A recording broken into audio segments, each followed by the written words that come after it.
My name is Emily, and at 25 years old, I never imagined I would be crouched behind a grocery store, my hands trembling as I pulled scraps of food from a dumpster just to quiet the ache in my stomach. I had once believed my life would follow the same path as the stories my father told me when I was little. Stories about hard work, education, and the steady hand of family guiding me through storms.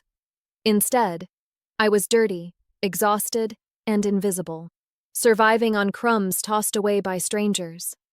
What I never expected was that on one of those nights, when I thought I had reached the absolute bottom, my grandfather would find me there, staring at me with the kind of heartbreak I had spent years pretending didn't exist. Before I tell you how that single moment would change the course of my life, I want to pause here and ask you to join me.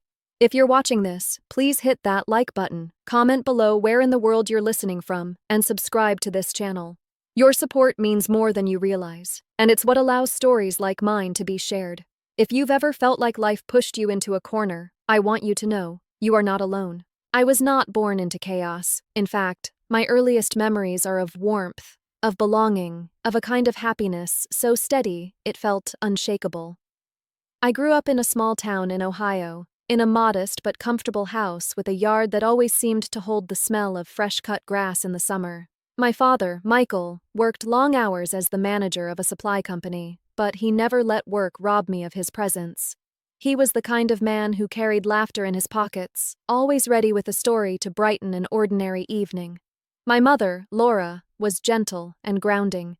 She built traditions into our daily life: Saturday pancakes, Sunday afternoon walks in the park, and evenings spent tending the flower beds in our backyard.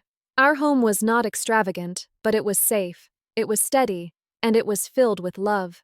I remember my childhood bedroom vividly. The walls were painted pale yellow, my favorite color at the time, and my father built a little corner shelf for my books because I loved to read late at night.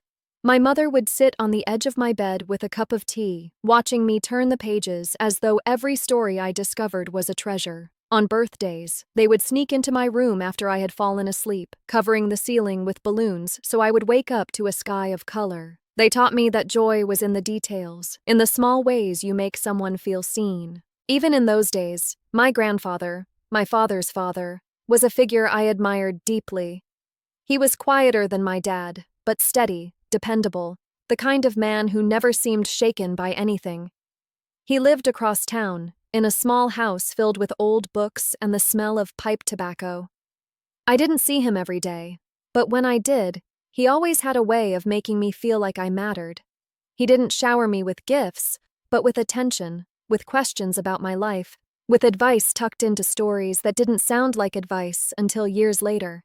But everything began to shift when I was 11. That was the year my mother fell ill. What started as mild fatigue quickly escalated into endless doctor visits, whispered conversations in the kitchen, and late-night drives to the hospital. Eventually, the truth could no longer be hidden. She had a rare and aggressive illness.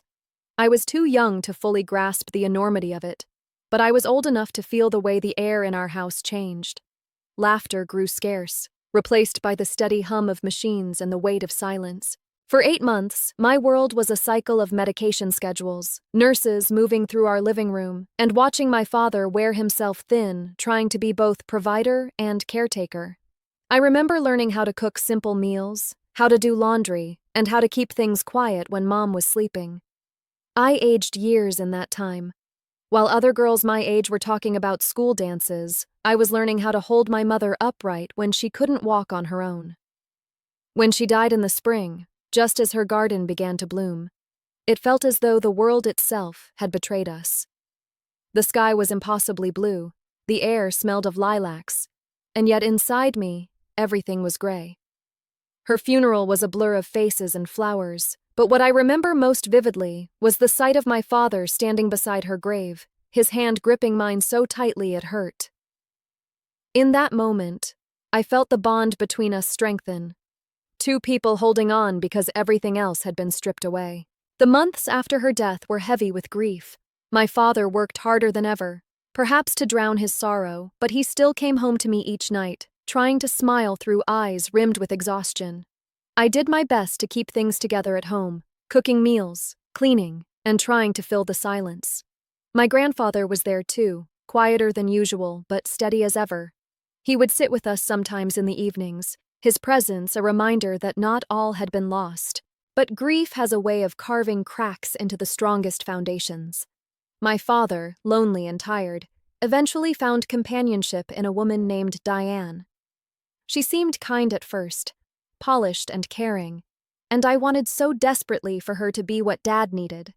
She came with 2 children of her own, and in the beginning, it felt like maybe this could work, a chance at a new version of family.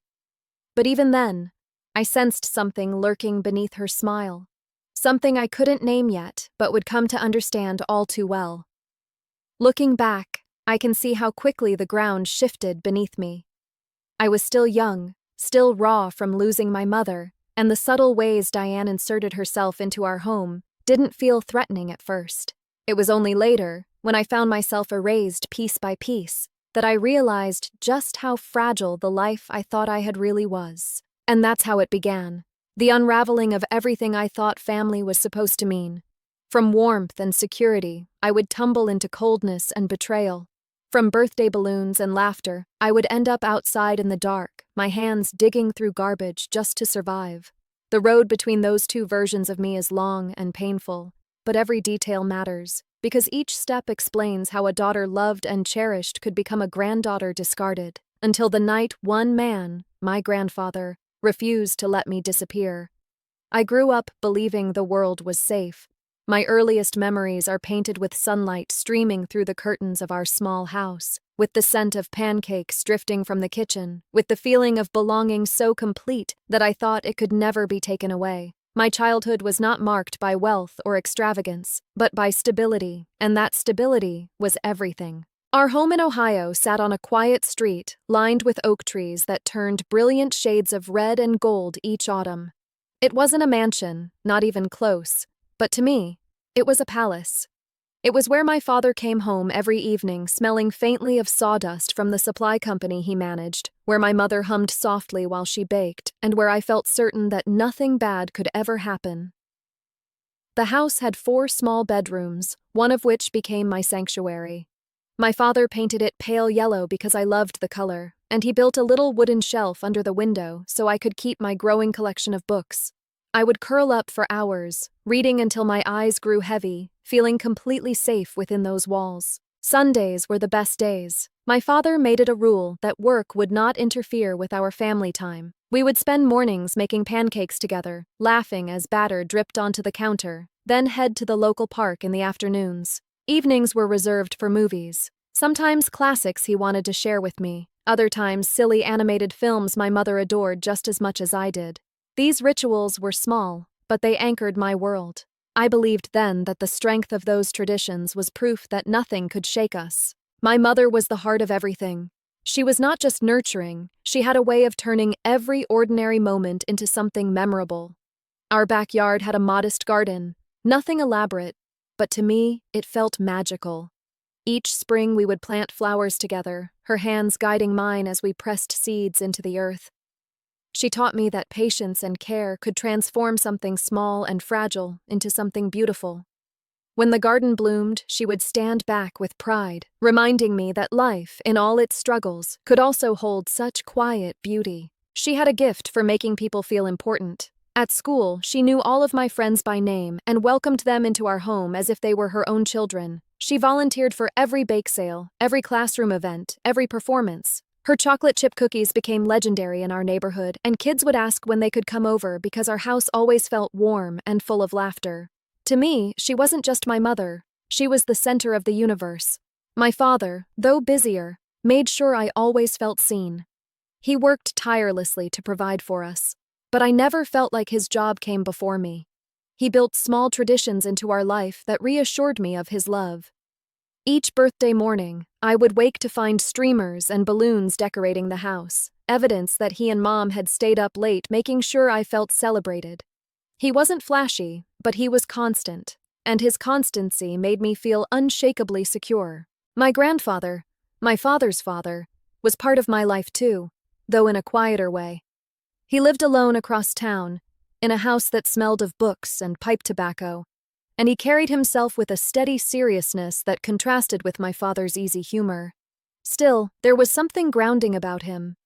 When I was little, I didn't always understand his reserved nature, but I knew he cared. He would ask me questions about school and listen intently to every answer, making me feel that my thoughts mattered. Though he wasn't always present, his presence carried weight. Looking back, I see how carefully my father was planning for my future. From the time I was born, he contributed to a small savings account meant to fund my education. It was his dream to see me graduate, the first in our family to attend college. He spoke often about how knowledge was something no one could ever take away. Even then, before life unraveled, his dedication to building security for me was evident. I took it for granted, assuming it was just another unshakable part of our foundation, but life does not always honor the illusions of permanence. When I was 11, my mother began to complain of headaches that wouldn't go away. At first, no one was overly concerned.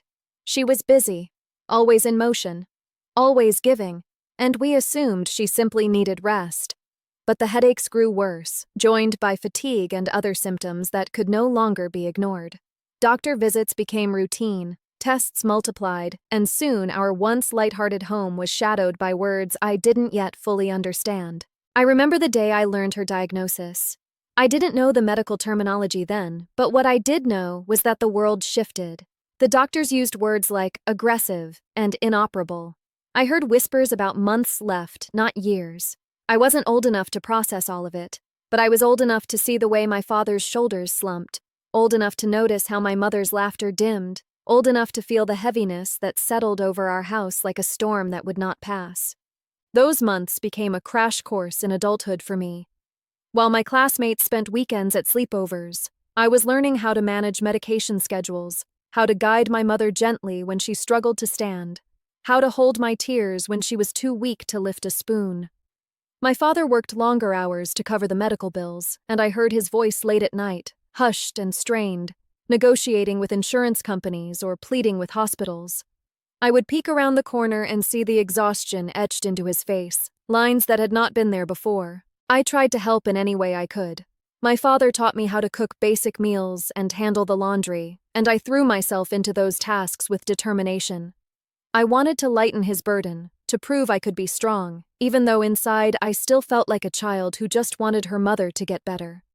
My grandfather came by more often during that time, though he didn't speak much. He would sit quietly in the living room, offering company in silence, his presence a reminder that even in despair, we were not completely alone. My mother's illness stretched across 8 long months, 8 months of watching her fade, of clinging to hope even as it slipped further from our grasp.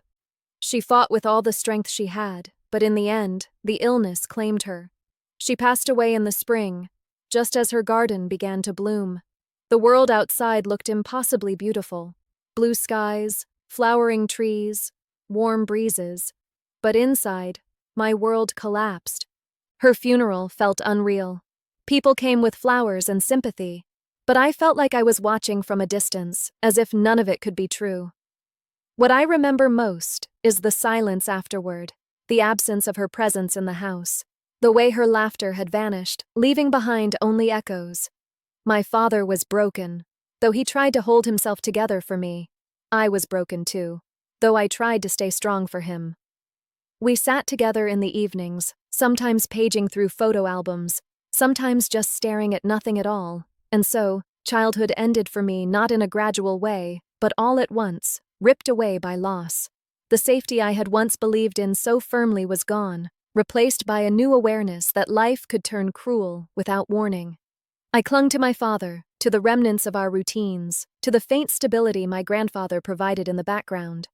But even then, beneath it all, I sensed the cracks forming, cracks that would only widen in the years to come. After my mother's death, the house felt like an empty shell. The rooms were the same, the furniture untouched, but the air was heavy with absence. Every corner whispered her memory, the scent of her favorite perfume lingering faintly on a scarf, the sight of her garden blooming outside the window she once tended so carefully.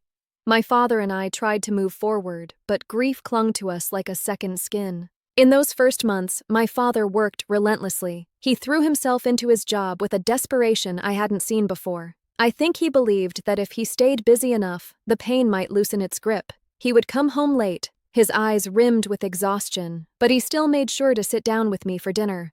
I learned to have food waiting, a simple meal I had prepared, and we would eat together in silence or sometimes flip through old photo albums, remembering my mother. Those moments were bittersweet. They reminded me of everything we had lost, but also tethered me to him. We became a team, bound by loss, clinging to each other because there was nothing else left. I took on responsibilities I never expected to carry so young. The laundry, the cooking, even managing small household details became my domain. At first, it felt like survival, but over time it became routine. I wanted to protect my father from additional burdens, and I wanted to prove to myself that I was capable of carrying weight. We existed like that for nearly 2 years, not happy but steady, living in a rhythm shaped by grief and resilience. But time has a way of reshaping even the deepest wounds. My father, though devoted to me, was still a man carrying loneliness. He had spent years caring for my mother as she withered away, and when she was gone, the emptiness must have become unbearable. It was during that period that he met someone new. Her name was Diane, a woman he encountered through business connections. She was striking, poised, polished, and confident in a way that drew attention. When he first introduced her into our lives, I remember studying her carefully, trying to understand what she meant for us. She seemed kind enough at the beginning, asking me questions about school, about my interests, about the memories I still carried of my mother. I wanted to believe her intentions were genuine, because seeing my father smile again brought me a kind of relief I hadn't felt in years. Diane came with 2 children of her own, Brandon and Zoe, both slightly older than me. Brandon was tall, athletic, and already focused on the future his mother seemed to map out for him with precision. Zoe was artistic and quiet, her presence less imposing but still noticeable. When we first gathered together, there was a politeness in the air, everyone careful not to overstep, as if we were strangers trying to play at being family. For a brief moment, I thought it might work. I thought we might stitch together something new from all the broken pieces. 6 months later, my father married Diane in a small ceremony. There was no extravagance, no grand display, just a quiet acknowledgement of their union. I wanted to be happy for him. I told myself he deserved companionship, that he deserved to rebuild some form of joy after years of grief. Yet deep inside, I also felt the unease of change pressing against me. Nothing in our lives had ever moved this quickly, and I wasn't sure I was ready to share the only stability I had left. When Diane and her children moved into our house, everything shifted. Brandon took over the guest room, while Zoe was given the office, which was hastily converted into a bedroom for her. My own room, the one place that had always been my sanctuary, remained mine, at least for the moment. At first, the changes felt manageable. Diane cooked different meals, organized things in new ways, and filled the house with her polished presence. My father seemed content, even lighter, and I told myself that his happiness was what mattered most. But the subtleties began to reveal themselves quickly. When my father was home, Diane was warm and inclusive. She would praise my achievements, ask about my day, and make me feel as though I belonged. But when he was away, her demeanor shifted. Her warmth cooled into something distant. Her questions carried a sharpness beneath the surface, and comparisons between me and her children began to seep into the air. Brandon was ambitious, Zoe was talented, and I, somehow, was always just not enough. Her children absorbed her cues effortlessly. They were not cruel outright, but their dismissiveness was cutting in its own way. They made plans without me, created inside jokes I wasn't part of, and subtly rearranged the rhythm of the house until I felt like a guest in the very place I had grown up. My opinions mattered less and less, my presence was less acknowledged, and slowly, the home I once knew began to dissolve around me. The first tangible shift came when I noticed changes in my room. One afternoon, I returned to find my belongings moved aside to make space for Zoe's art supplies. My room, I was told, had the best light, and it made sense that she should be able to use it for her creativity. It was framed as a gesture of bonding, as though sharing my sanctuary would bring us closer. But the reality was different. It felt like an intrusion, a quiet erasure of the little space that had been entirely mine. The photographs of my mother that once hung in the living room began to disappear as well. At first, I thought perhaps they had been moved for safekeeping, but when I asked, I was told they were stored away because dwelling on the past was unhealthy. Holidays became different too. The Christmas ornaments my mother and I had collected never resurfaced that first winter. Instead, Diane introduced new traditions, her own recipes, her own way of celebrating, until what had once been sacred felt unfamiliar. My father, caught between his devotion to me and his desire for harmony in his new marriage, seemed not to notice the changes. He worked longer hours than ever, encouraged by Diane's admiration of his ambition, leaving her in charge of the household. And under her control, everything slowly shifted further away from the life I had known. I tried to adapt. I buried my unease, reminded myself that my father deserved happiness, and convinced myself that I could endure the changes until I left for college. But the cracks were widening. What had once been a home filled with laughter and love was transforming into a space where I felt out of place, where my memories of belonging were quietly overwritten by a new narrative. Looking back now, I can see the precision with which it happened. Nothing was abrupt. Nothing was loud. It was in the subtle rearrangements, the quiet exclusions, the fading of traditions, and the rewriting of what family meant. Piece by piece, I was being pushed toward the edges of my own life, until the home I had once believed unshakable was no longer mine at all. The day of my father's accident shattered what little stability I had left. I was called to the office at school, and before anyone spoke, I knew something was terribly wrong. My father had been hit by a driver who ignored a red light. By the time I reached the hospital, the reality was already slipping away from me. Machines breathed for him, wires tethered him to life, but his body was too broken to recover. Within hours, he was gone. 17 years old and suddenly alone in the world, I felt a grief so heavy I could barely stand. My mother had been my heart, and now my father, my anchor, was gone as well. Yet even in those first raw moments of loss, I could sense that the life I had known was about to be rewritten by someone else's hand. Diane stepped into the role of widow with practiced ease. She organized the funeral, selected the church, the flowers, the casket. None of it reflected who my father truly was. The service was polished, somber, and strangely hollow. The man described in speeches bore little resemblance to the father I knew, the one who sang off-key in the car, who made pancakes every Sunday, who never let me feel alone. Instead, he was framed as Diane's devoted husband, her perfect partner, her loss. My mother was absent from every word, as if she had never existed, and I too felt erased in the narrative. I sat in the front row, numb, watching the performance unfold. My grandfather's silent presence beside me was the only thing that tethered me to the truth. He carried his grief quietly, but I could see the sorrow etched into his face. He understood, even if no one else seemed to.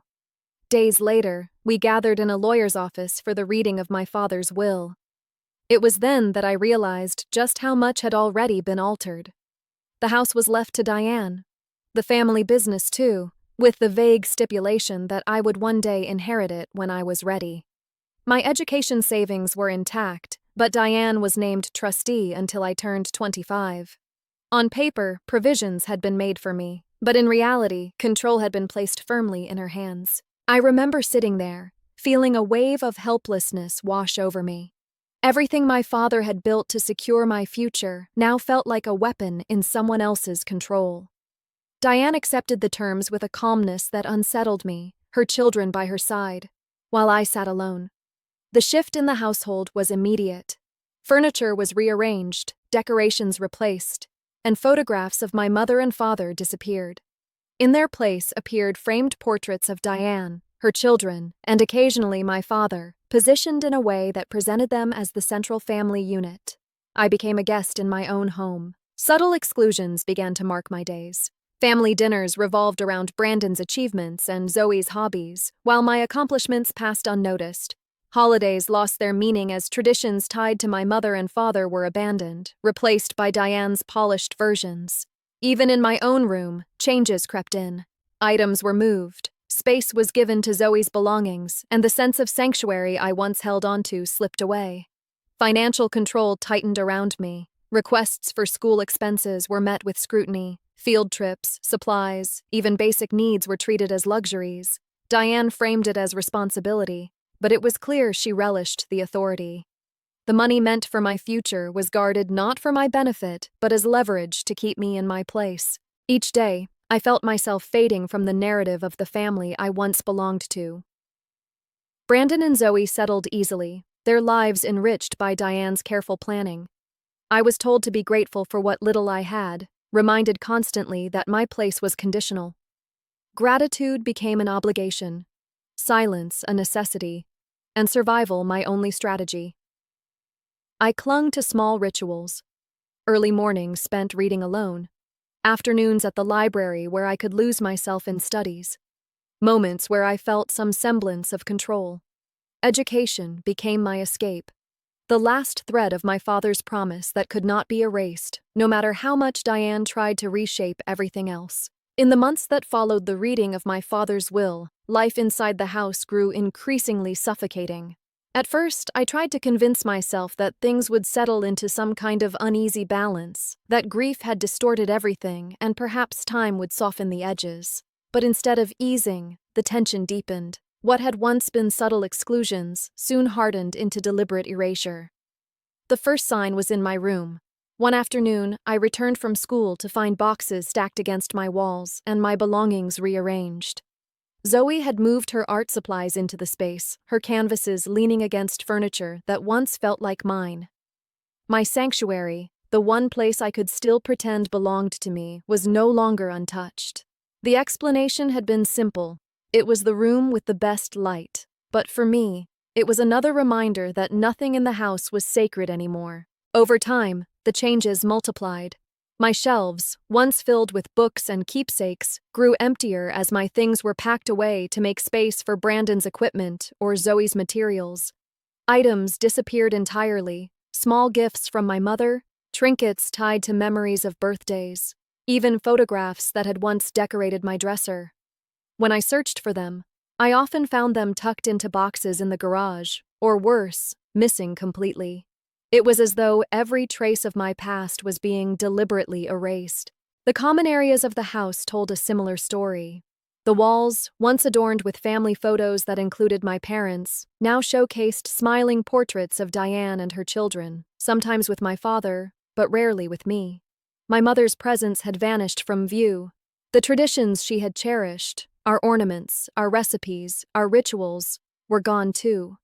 Holidays no longer felt like celebrations, but like carefully curated performances that excluded me. I was present, but never central, always on the margins of their new narrative. Family dinners became exercises in endurance. Brandon's achievements dominated the conversation, his athletic trophies displayed proudly, his plans for college discussed with enthusiasm. Zoe's artwork was praised, her creativity nurtured with new supplies and encouragement. When I tried to share something about school, it was often brushed aside, acknowledged with polite indifference before the focus shifted back to them. I learned to eat quietly, to retreat into myself, to stop expecting recognition. The financial control Diane wielded became another layer of constraint. Though my father had left funds specifically for my education, every request I made was scrutinized. School trips were questioned, supplies treated as unnecessary expenses. Even when I needed new shoes for gym class, it was framed as an extravagance. Meanwhile, Brandon received new equipment without hesitation, and Zoe attended art programs that cost more than I could imagine. The imbalance was obvious, but speaking up only left me feeling smaller, more isolated. Over time, the unspoken rules became clear. Gratitude was expected constantly, even for the smallest things, while silence was demanded whenever I felt slighted. To express frustration was to be labeled ungrateful. To express sadness was to be told I was difficult. My presence in the house was conditional, tolerated so long as I complied, invisible when I did not. I found myself retreating more and more into my studies. Books became my refuge, the one area of my life where I still had control. At the library, I could disappear for hours, surrounded by quiet and the smell of paper, safe from the constant pressure at home. I threw myself into schoolwork with relentless focus, determined to excel, because success in academics felt like the only thread connecting me to my father's dream for me. On weekends, I volunteered for extra projects or joined study groups, not just to strengthen my college applications, but to avoid being at home. The house no longer felt like a place of rest. Instead, it was a stage where I had no role, a place where my existence was tolerated but not embraced. The longer I stayed, the more I felt like a stranger walking through hallways that once belonged to me. The emotional toll was constant.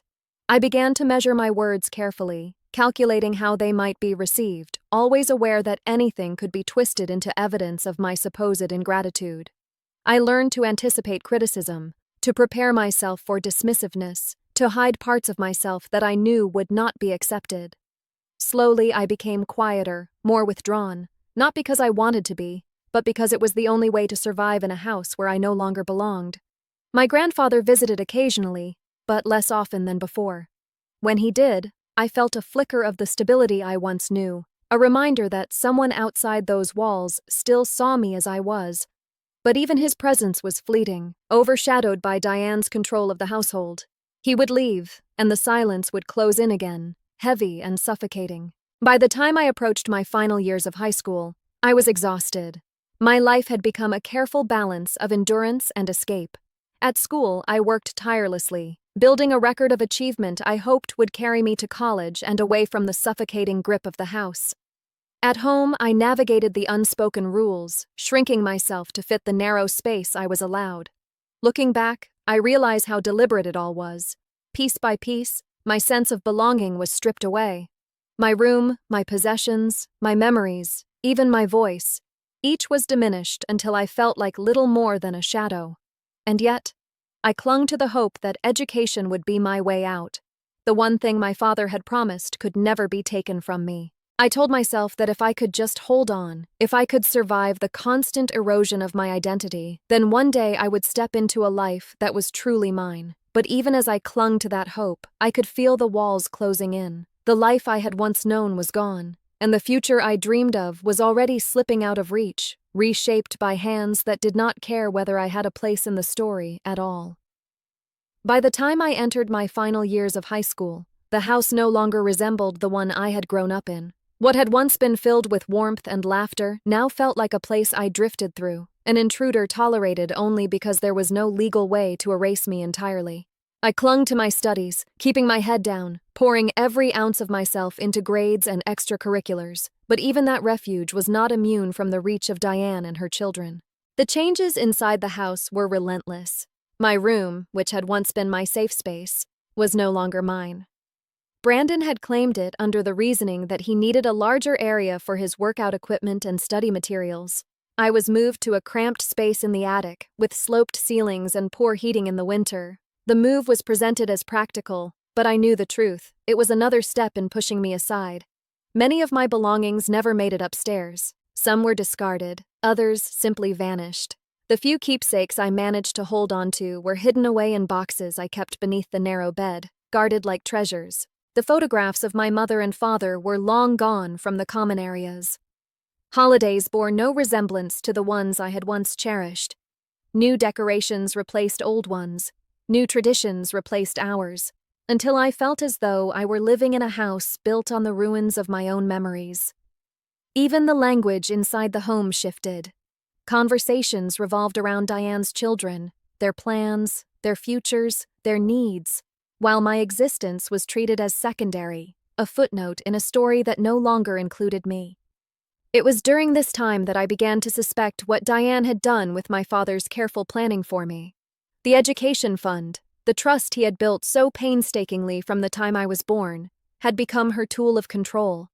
Each time I requested money for something school-related, a field trip, a special program, supplies, she scrutinized it with exaggerated concern. Often she refused outright, reminding me of the expense of college and the need to be responsible. Yet I saw the contradictions all around me. Brandon was given a car to prepare for college commuting. Zoe was enrolled in art programs that cost more than any of my requests. The imbalance was undeniable. When I asked relatives for advice, hoping someone might intervene, I discovered that Diane had already woven her narrative beyond the walls of our home. To others, I was painted as difficult, ungrateful, and rebellious. She told them I resisted her efforts to create harmony, that I refused to adapt to the blended family. By the time I reached out, her story had already taken root. Their responses were polite but distant, sympathy hidden behind carefully chosen words. The isolation was complete. At school, I maintained the image of a hardworking student. I excelled in my classes, joined clubs, volunteered for extra projects, anything that might strengthen my college applications. Teachers praised my determination, unaware of the silent war I fought at home. For me, school was more than education. It was survival, the only thread of hope I had left. I convinced myself that if I could just hold on, if I could make it to college, I would finally escape. But Diane was careful in her methods. She never struck me or screamed at me. Instead, she undermined me quietly, eroding my sense of worth piece by piece. Her words carried sharpness disguised as concern, her decisions always framed as practical, her favoritism toward her children masked as fairness. Outsiders rarely saw it, which made it even harder for me to prove. The abuse was invisible to everyone but me, and in that invisibility, it thrived. My grandfather remained a distant presence, visiting occasionally, but never staying long.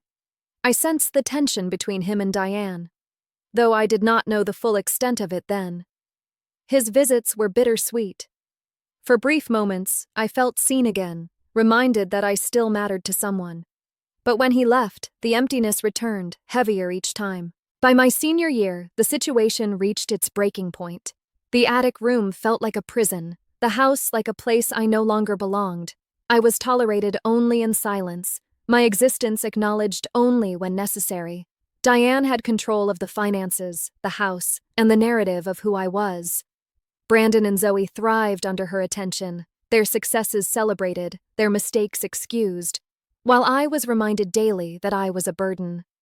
It was during that final year that Diane made it clear my presence would not extend beyond high school. She began speaking of adulthood, as though it were a boundary I was approaching too quickly, framing it as natural that I would need to find my own way. Her words were calm, but their meaning was sharp. The message was clear. Once school ended, there would be no place for me in that house. I remember packing my things slowly, not because I had a clear destination, but because I knew the day was coming when I would have no choice.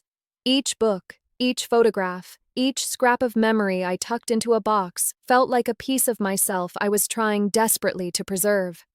The attic room, once forced upon me, became a staging ground for my departure. When the day finally arrived, it did not come with a dramatic confrontation.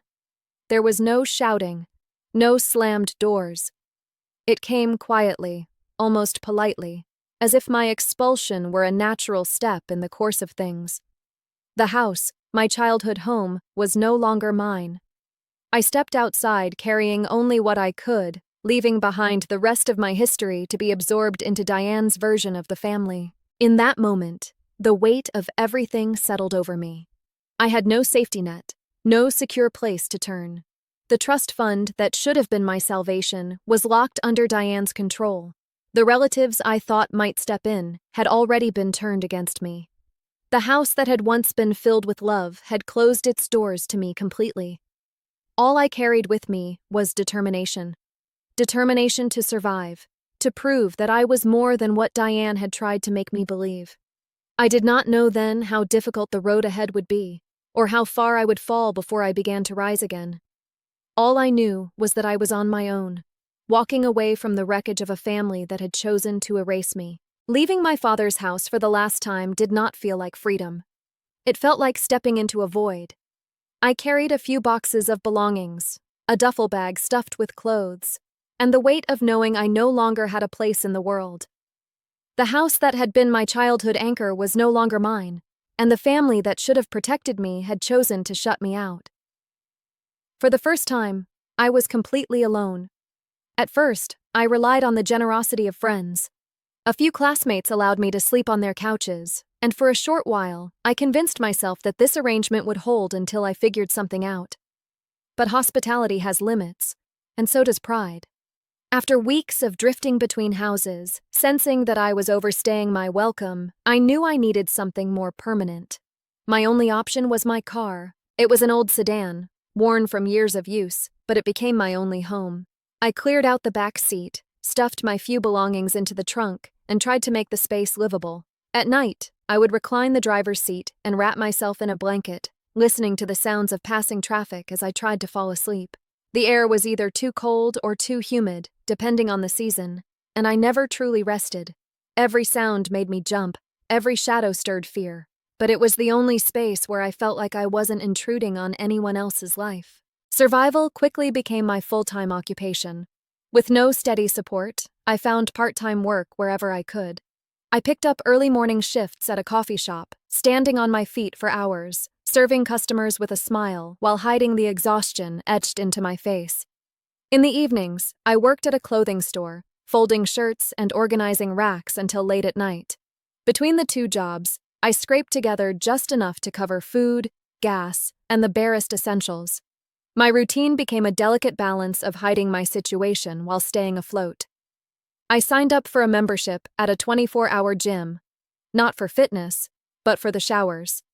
Each morning, I would slip in around 5 o'clock, when the place was quiet, shower quickly, and change into clean clothes. The staff probably assumed I was just an early riser dedicated to exercise. They never guessed I was living out of my car. Finding safe places to park was another challenge. I rotated between locations: a Walmart lot, a quiet street near the university, sometimes the back corner of a hospital parking lot. I never stayed in one spot too long, always afraid someone would notice. I learned to sleep lightly, to wake at the sound of footsteps or the sweep of headlights, ready to move at any moment. Food was a constant concern. Most days, I relied on leftovers from the coffee shop, discount meals from the grocery store, or energy bars I could eat quickly in my car. I skipped meals often, telling myself it was temporary, that once I saved enough money, things would change. But hunger became a familiar ache, one I learned to live with quietly. The hardest part was the silence. I couldn't bring myself to tell anyone the truth. Shame wrapped itself around me tighter than hunger or exhaustion. How could I admit that I had gone from a promising student with a future to someone sleeping in a car, washing up in public restrooms, and living off scraps? I was terrified that if people knew, they would see me differently, not as someone surviving, but as someone failing. So I wore a mask. At school, I pretended everything was fine. I turned in assignments, participated in class, and forced smiles when people asked about my life. At work, I was the reliable employee, always punctual, always willing to take extra shifts. To the outside world, I was just another hardworking young woman, maybe a little tired, but managing. No one knew that when the day ended, I had no home to go back to. Nights were the worst. Lying in my car, I would stare at the roof above me and wonder how everything had unraveled so quickly. Just a few years earlier, I had been a daughter in a loving home, part of traditions that felt unbreakable. Now I was invisible, erased from the family narrative, surviving in shadows. The loneliness pressed in on me until it felt unbearable. Still, I clung to determination. Each morning, no matter how little sleep I got, I forced myself to keep moving. I told myself that this was temporary, that if I worked hard enough, studied hard enough, I could carve out a better future. My father had always told me that education was the one thing no one could take away. I repeated those words to myself like a prayer, even as the very fund he had created for me was locked under Diane's control. Months passed in this rhythm of exhaustion and survival. My body grew thin from lack of proper food, my eyes hollow from nights without rest. But I kept going. Pride and necessity carried me forward, even as despair whispered at the edges of my mind. There were moments when I nearly broke. Sitting in my car during a rainstorm, watching water leak through the edges of the window, I wondered how much longer I could endure. Standing at the back of the coffee shop, eating food meant for the trash, I questioned whether I had any dignity left. Walking into class after an all-night shift, trying to focus while my body ached, I felt like I was unraveling thread by thread. And yet, I survived. Not because it was easy, but because I refused to give Diane the satisfaction of destroying me. Each day I endured was a small act of defiance, proof that she had not won entirely. My existence had been pushed to the margins, but I was still here. What I didn't know was that my life was about to shift again. One night, standing behind a grocery store, desperate and hungry, I reached into a dumpster and pulled out scraps of discarded food. It was then that I felt a presence, a pair of eyes on me. When I turned, I saw my grandfather standing there, his face filled with shock and sorrow.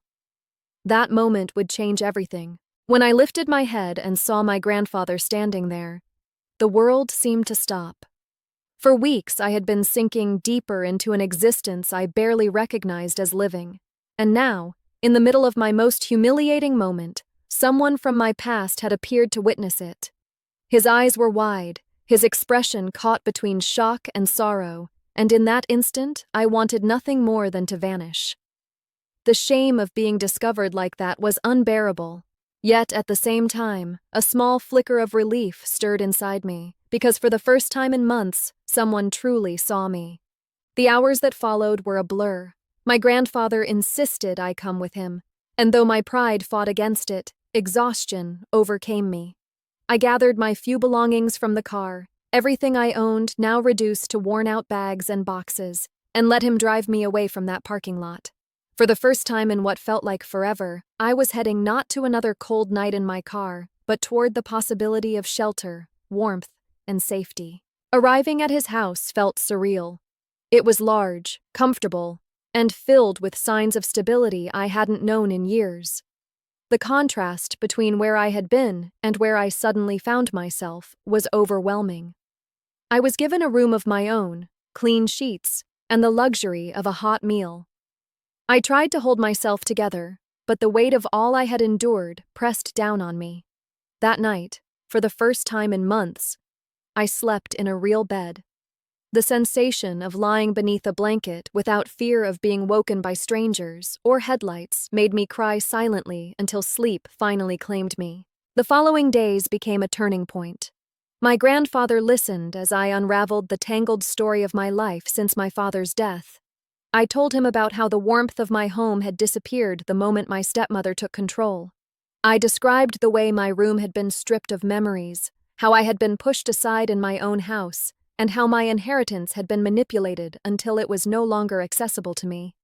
I shared how I had drifted between couches, how I had finally resorted to living in my car, and how I had kept it all a secret, out of shame. As the truth spilled out, I could see anger and grief building in him. My grandfather had not known the extent of what I had endured. He had assumed that, after my father's passing, my stepmother was providing me with the care I deserved. The revelation that she had used her power not to protect me, but to erase me, ignited something in him that I had not seen before. He promised that things would change, and I believed him. What followed was a whirlwind of action.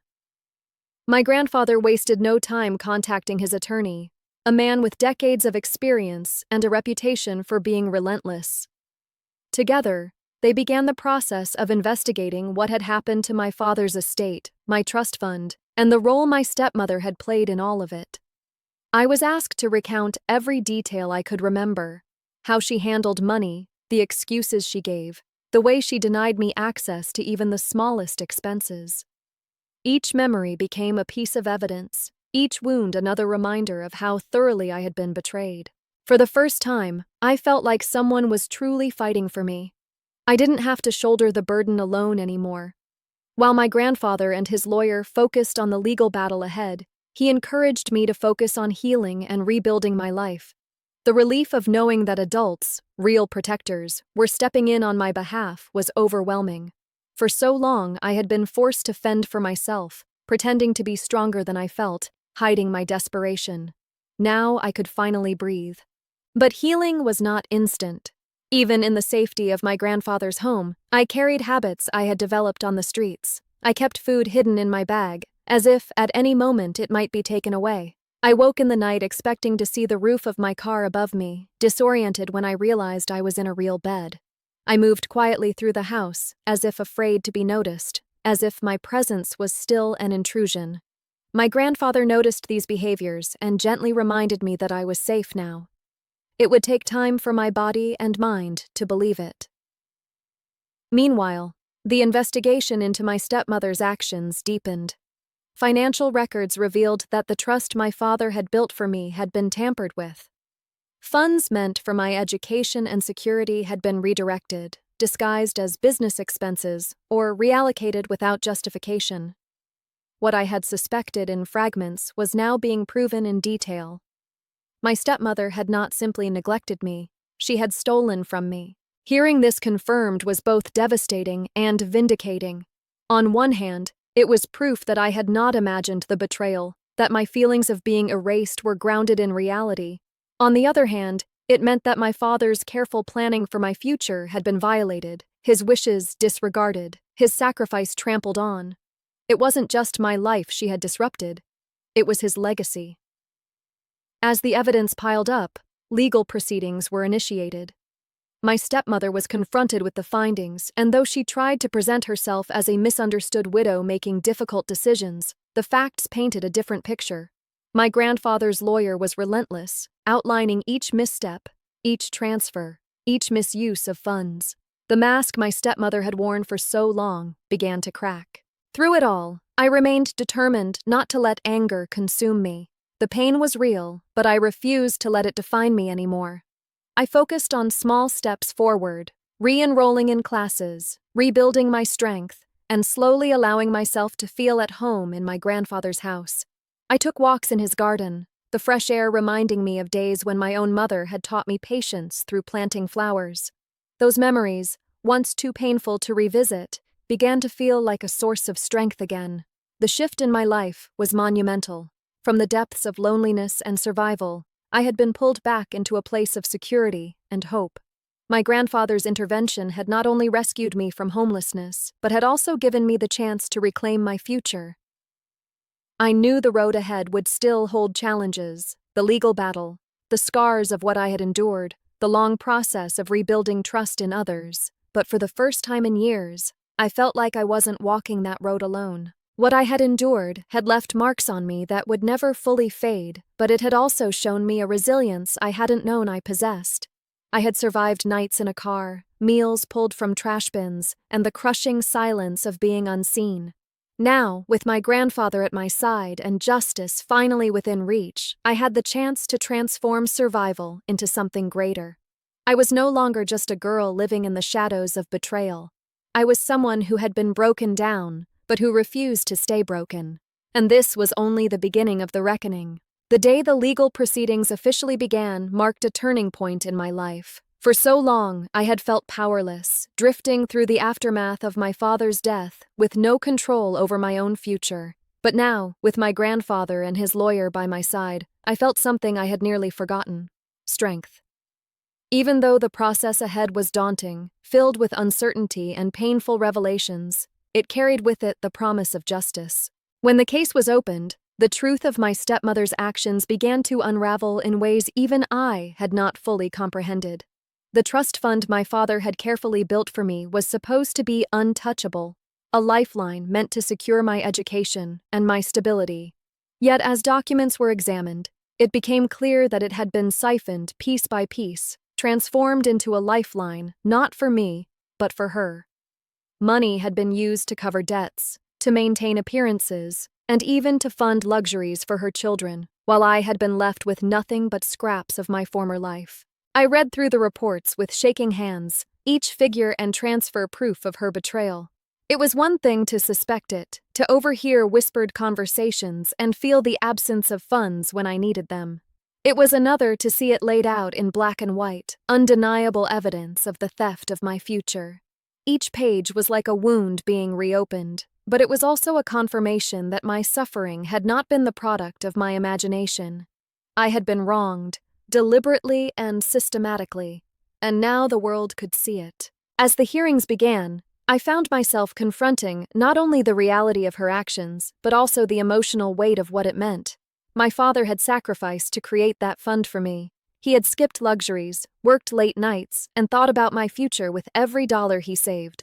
And she had taken it all, not out of necessity, but out of selfishness.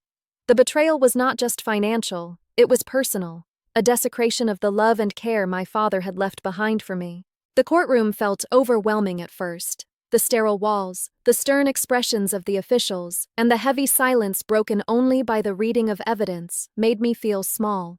Yet, every time my courage faltered, I remembered the nights I had spent in my car, the humiliation of digging through trash for food, the ache of being forgotten by the very people who should have cared for me.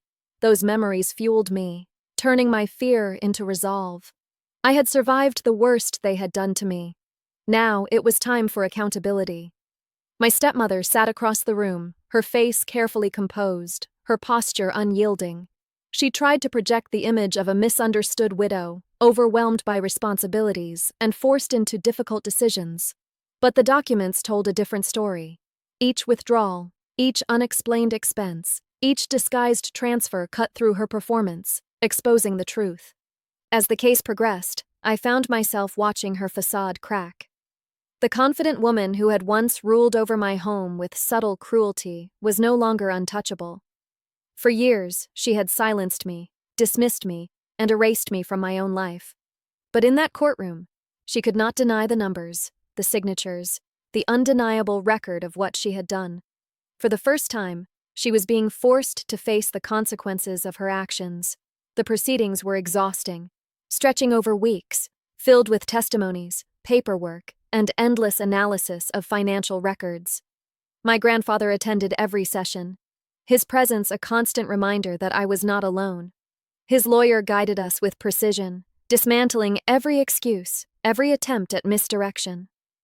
I learned more than I ever thought I would about trust law, fiduciary duty, and the ways greed can hide behind legal language.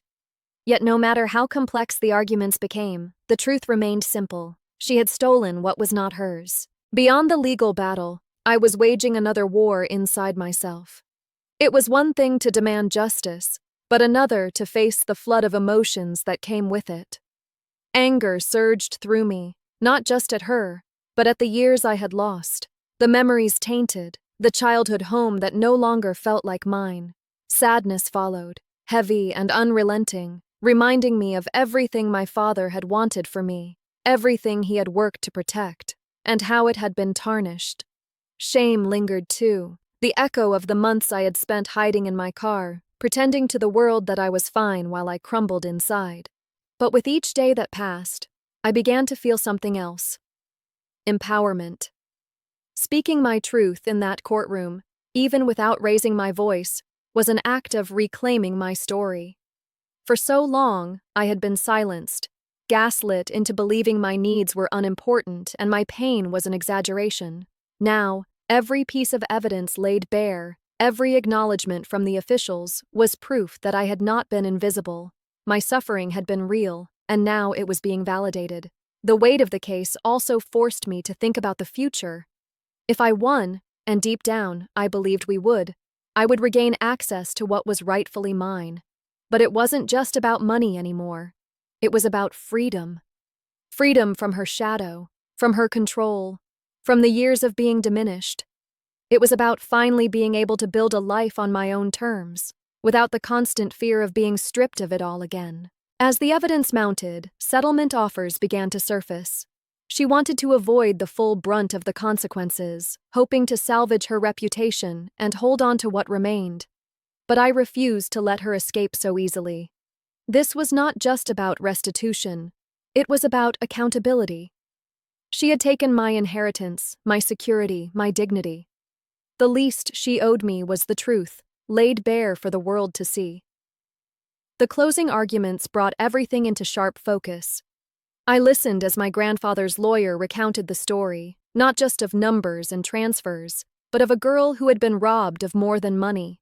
He spoke of my father's intentions, of the love that had built the trust, of the betrayal that had followed. In that moment, I felt both exposed and defended, as if my entire life had been placed under a microscope, but finally seen for what it was. When the judge's ruling finally came, it felt like the air had shifted. My stepmother was stripped of her role as trustee, ordered to repay the funds she had misused, and left facing further legal consequences for her actions. For me, it was not just a legal victory, but a personal one. The girl who had once eaten out of dumpsters, who had slept in her car, who had felt invisible and powerless, had been heard. Walking out of the courthouse that day, I felt a mixture of exhaustion and relief. The fight was not over. There would still be battles ahead, both legal and personal, but a chapter had closed. The power she once held over me was broken. I was no longer trapped in her shadow. I was free to begin writing the next part of my story. For the first time in years, I felt the faint glimmer of something I had thought was lost to me forever. Hope. The day the court delivered its final ruling marked not only the end of a long battle, but also the beginning of something entirely new for me. For so long, my life had felt defined by loss, of my parents, of my home, of my inheritance, and of my sense of belonging. Each step along the way had been a struggle just to survive. But now, as I walked out of the courthouse into the light of a clear afternoon, I carried something I had not felt in years: certainty. The chains that had bound me to my stepmother's cruelty and manipulation had finally been broken. The restitution ordered by the court restored much of what had been stolen. But the victory was about far more than money. It was about recognition. It was about validation that the pain I had endured was real and unjust, that the nights in my car and the days spent hiding my hunger had not been the result of weakness, but of betrayal. The judge's words had given weight to my suffering, turning my silent struggle into something acknowledged and recorded. That acknowledgement carried a healing power I had not expected. Life after the verdict did not magically become perfect. Healing, I learned, was not a single moment, but a process, one that required patience, self-compassion, and the courage to face memories I would have preferred to bury. The first nights in a real bed felt almost unreal, my body too used to the confines of a car seat to rest easily. I found myself waking in the dark, expecting to see the shadow of a steering wheel or the faint glow of streetlights through fogged glass. Even in safety, my body carried the imprint of survival. But slowly, the rhythms of a new life began to take root. My grandfather welcomed me fully into his home, not as a guest, but as family. In his house, I found stability, warmth, and a sense of belonging that had long been absent. With his encouragement, I began therapy, sessions that helped me untangle the web of grief, anger, and fear I had carried for years. For the first time, I allowed myself to grieve openly, not just for the loss of my parents, but for the stolen years, the stolen security, and the stolen innocence that had shaped me. My education, once a dream threatened by constant obstacles, became a source of empowerment again. With the trust fund restored, I no longer had to work myself into exhaustion just to afford basic necessities. I could focus fully on my studies, dive deeper into my passions, and imagine futures I had once thought impossible. My grades improved, my professors noticed the change, and the weight that had once pressed me down began to lift. Outside of school, I sought ways to transform my pain into purpose. I began volunteering at shelters, offering quiet support to young people who, like me, had faced homelessness. I never told them the full details of my story, but I carried it within me as I listened to theirs. I understood the pride that kept them silent, the shame that made them hide their reality, and the resilience that carried them forward even when the world overlooked them. Helping them reminded me that my suffering had not been meaningless. It had given me empathy, a gift I could now use to ease the path of others. The family business, once a shadow of my father's dream, was placed under professional management. Regular updates were shared with me, and I began to see the company slowly stabilize and grow again. Though I was not yet ready to take a direct role, I felt connected to my father's legacy in a way I had thought was lost. Each report, each small improvement, reminded me of his dedication and of the foundation he had built with such care. I knew that, in time, I would decide its future not out of obligation, but out of choice. As for my stepmother and her children, they drifted from my life entirely. Their departure to another state marked the closing of a chapter I had no desire to revisit. I did not feel joy in their downfall, only relief. They were no longer present to haunt me, no longer able to strip me of what was mine. My life no longer revolved around their cruelty. The scars of my journey remained, but they no longer controlled me. I learned that resilience is not about being unbroken, but about finding ways to rise even when you are shattered. I learned that asking for help does not make you weak, but opens doors to strength you could not find alone. And I learned that family is not always defined by blood, but by love, loyalty, and the willingness to stand beside you when the world has turned its back. Graduation became a milestone I had once feared I would never reach. As I crossed the stage in my cap and gown, diploma in hand, I felt the presence of both my parents with me. I imagined my father's pride, his voice reminding me that education was the one gift that could never be taken away. I imagined my mother's warmth, her belief that patience and care could help anything grow, even a wounded soul. That moment was not just about academic achievement.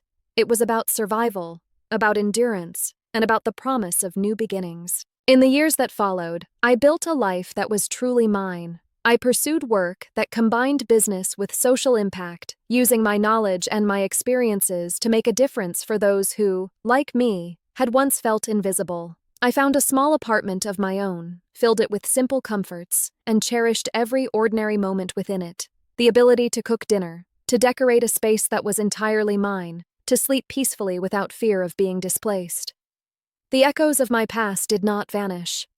There were nights when memories resurfaced, when the hunger of those dumpster meals or the cold of those car-bound nights would creep into my dreams. But I no longer saw those moments as weakness. They were proof of my strength, reminders of how far I had come and of the resilience that had carried me through. My story was not one of perfection, but of persistence. It was proof that even when you are cast aside, even when you are left with nothing, you can still rise, rebuild, and reclaim your life. And if you are listening to my journey now, I want you to remember this. Your darkest chapters do not define your entire book. The pain you feel today may one day become the strength that carries you forward. Do not give up, even when the world seems impossible to face.